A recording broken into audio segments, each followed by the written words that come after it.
It poses the question of, who am I if I'm not fixing this, whatever that thing may be? The silence of a weekend off feels like a threat because if you aren't achieving, the dopamine cuts off and you're left with the quiet terror of just being you. For high achieving women, that silence is deafening. You've been strong all week. This is your space to just be safe. You're listening to Melanated and Highly Regulated. I'm Martita, and I help high performing Black women turn off the noise and tune in to their own nervous systems. Whether you are in the C suite or the classroom, you deserve to operate from a place of peace. Let's get regulated. So let's keep it all the way 100.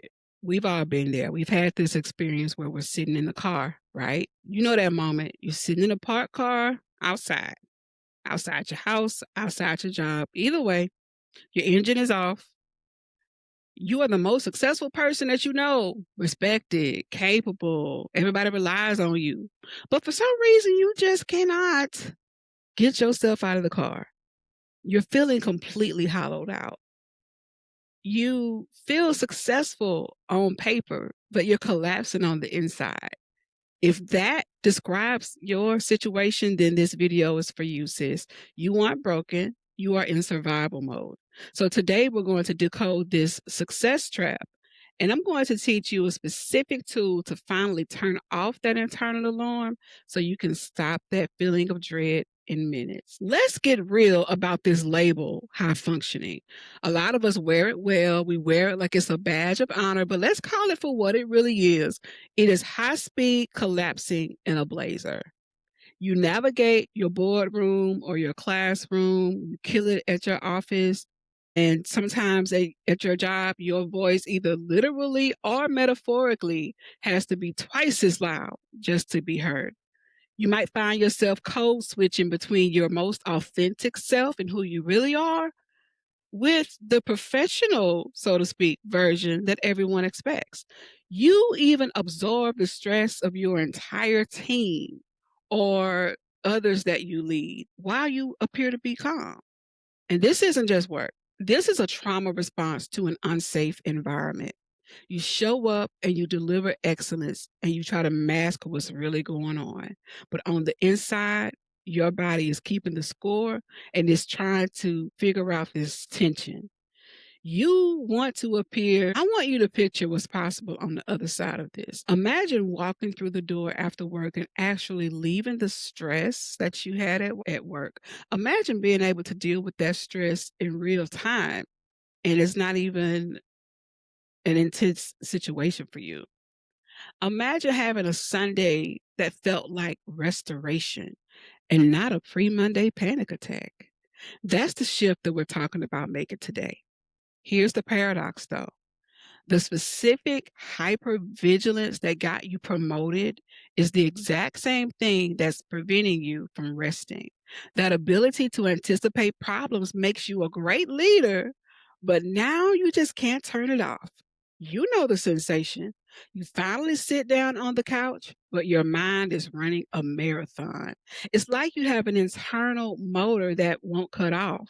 You're physically safe in your living room but your brain is screaming that there is a threat.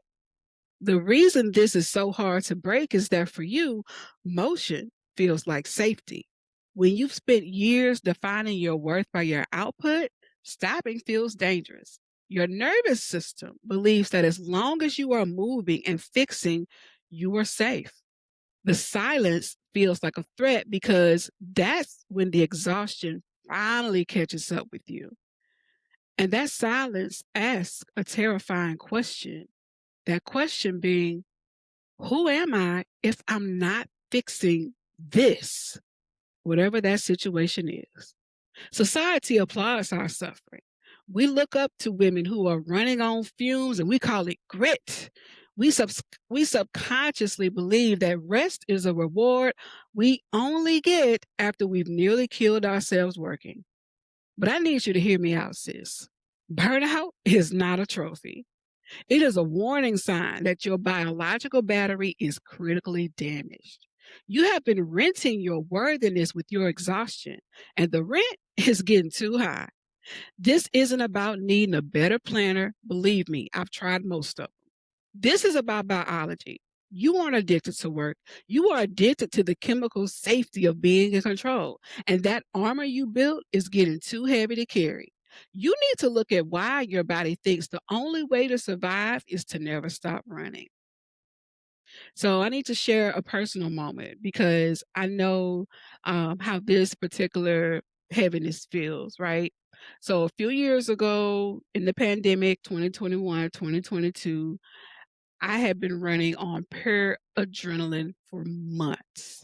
I was trying to be the strong one for everyone in my circle of influence, and the world was chaotic.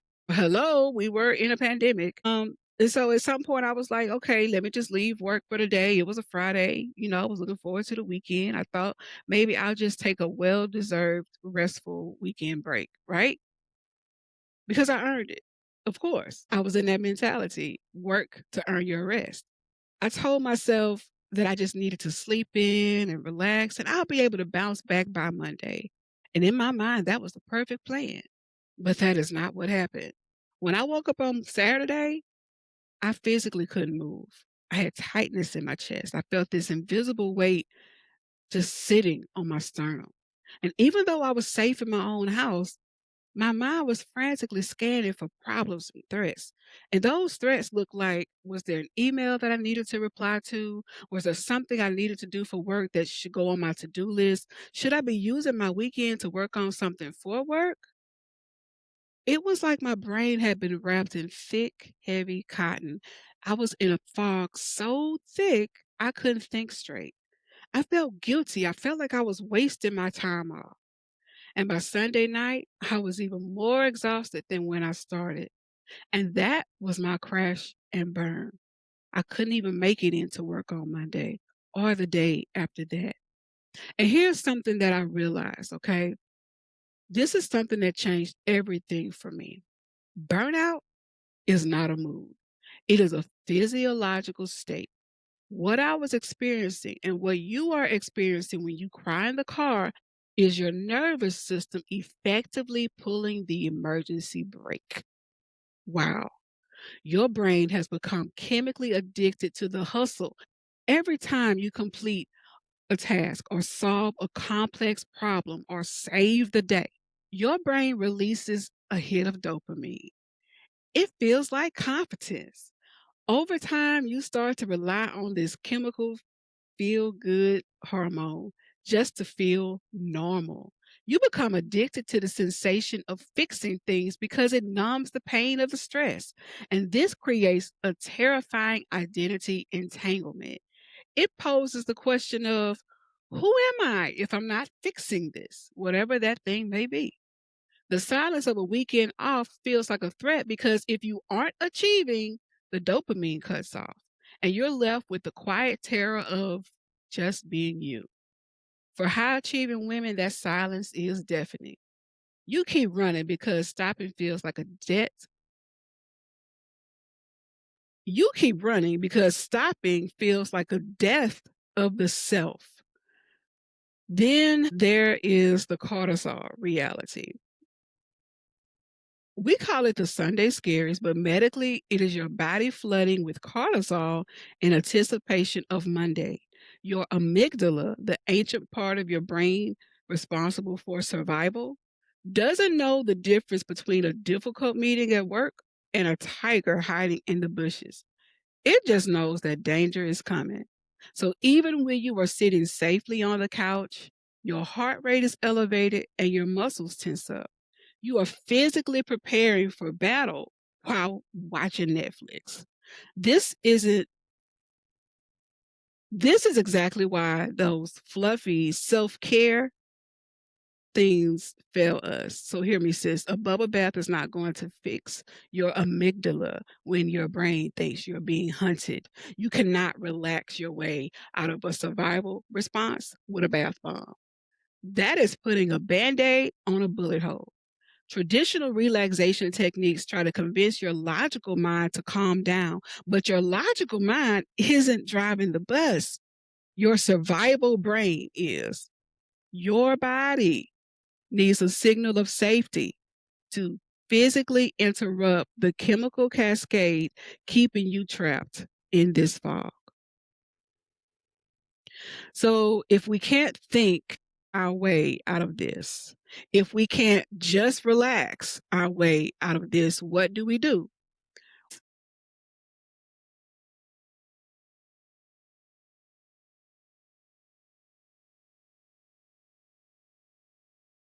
We have to speak the language of the body. And this is where emotional freedom technique tapping, or EFT, becomes the most important tool in your arsenal. And for my high achieving women out here who need the data, this isn't fluff, okay?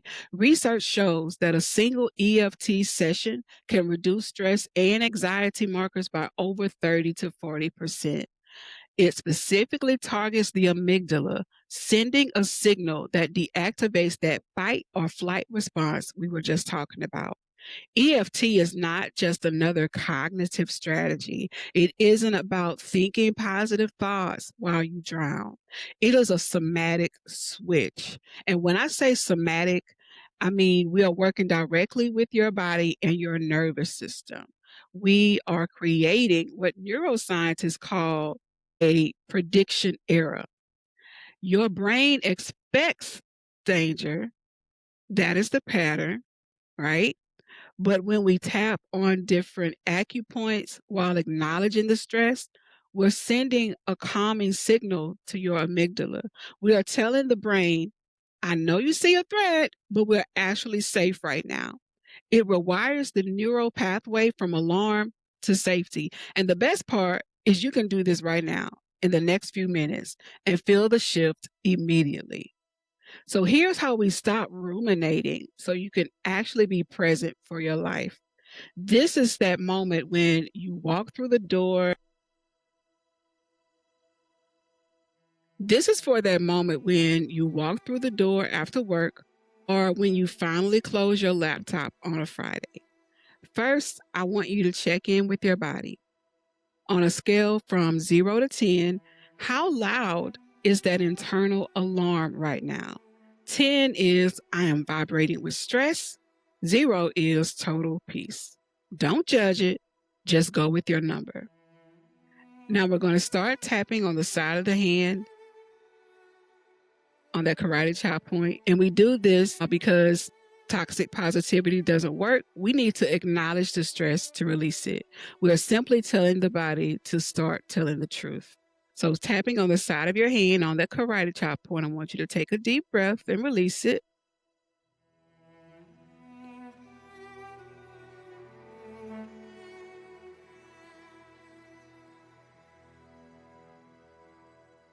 Then repeat after me in your mind or out loud. Even though I feel like if I stop moving, everything will fall apart, I deeply and completely accept myself. Again, even though my worth feels tied to my productivity, I am open to finding safety in stillness. One more time, still tapping on the karate chop point. Even though I am terrified of the quiet, because I don't know who I am without the hustle, I choose to honor my feelings and my body right now. Now we're going to move through the points. These are acupoints connected to your stress centers. We're going to manually send a safety signal to your amygdala.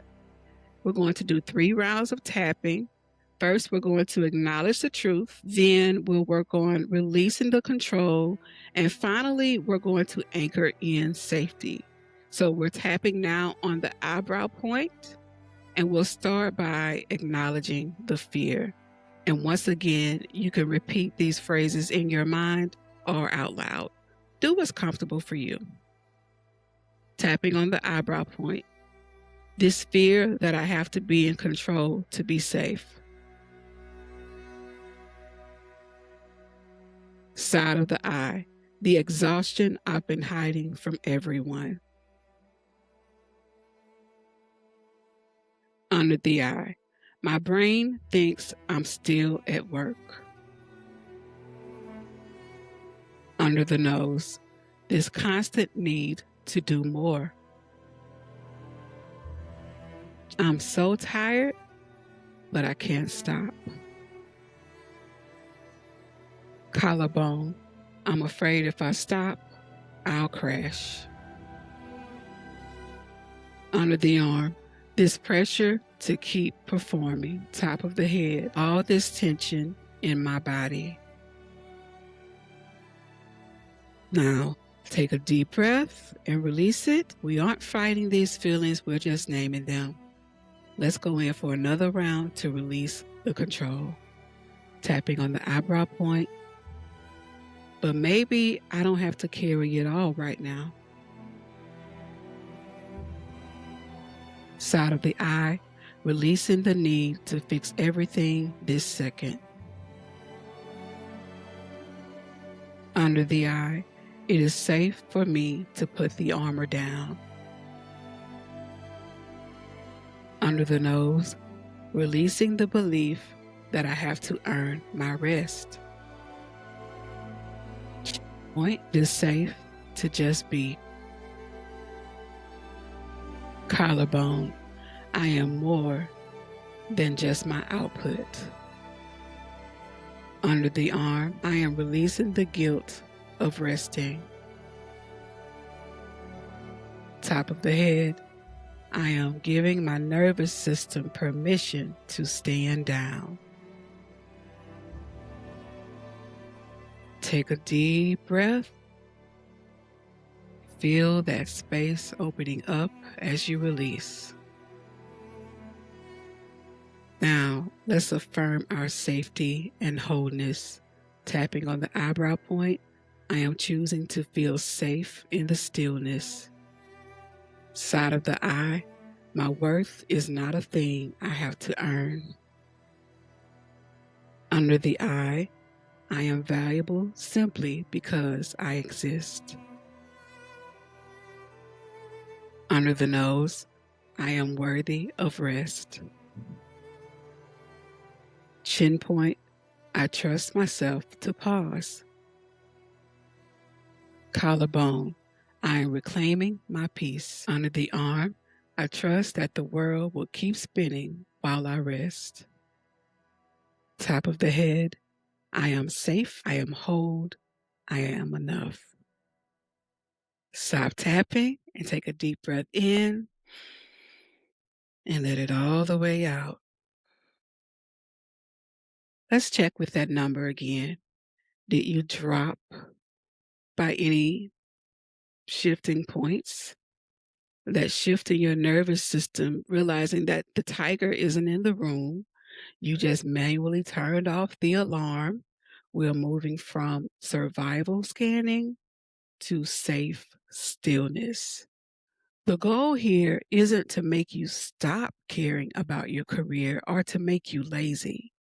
The goal is to reclaim your identity as a person, not just a professional, and to not become a machine. You can still be excellent. You will be excellent from a grounded place instead of a panic place. This is your go-to tool for any moment when the dread starts creeping in, whether it's before a meeting, after work, Sunday afternoon, sitting in the driveway trying to transition. You could even use this protocol the moment you walk through the door after work. You aren't losing your drive. You are reclaiming your humanity. Remember, sis, your worthiness is innate, not something you rent with your exhaustion. So make sure you save this video right now and try this sequence once a week. And if you're listening on an audio-only podcast system, make sure you download it so you can come back to it anytime you need to. Make sure you let me know in the comments exactly what shifted for you, or you can email me, Martita at askmartitarobbins.com, and use podcast in the subject line. If you're tired of running on fumes and you want measurable, science backed relief, remember you don't have to do it alone. Learn more about the Executive Reset Research Cohort Complementary Strategy Session. The link is in the show note or the description bar. You don't have to carry it alone anymore.